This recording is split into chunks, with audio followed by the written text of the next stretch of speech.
જય Shri Krishna, welcome to દીવા creation. આજે ડ્રેસ મટીરિયલમાં નવું આવ્યું છે, જોઈ શકો છો તમે, સેમી સિલ્કમાં છે, પટોળા પ્રિન્ટ રહેવાની છે।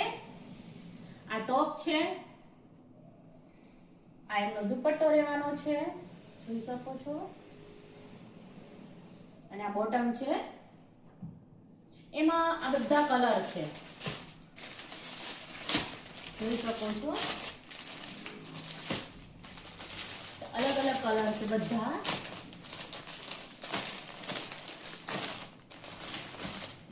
અને હજુ એક એમાં નંદી મહારાજનું આવ્યું છે, નંદી મહારાજ વાળી પ્રિન્ટ છે, એ બી બહુ મસ્ત છે, જોઈ શકો છો। આ ટોપ છે, આ બોટમ રહેશે, એમાં પણ પટોળા પ્રિન્ટનો દુપટ્ટો રહેવાનો છે, જોઈ શકો છો। તો જેમને પણ મંગાવવું હોય WhatsApp માં સ્ક્રીનશોટ પાડીને મોકલી શકે છે, શોપ વિઝિટ પણ કરી શકે છે। Thank you.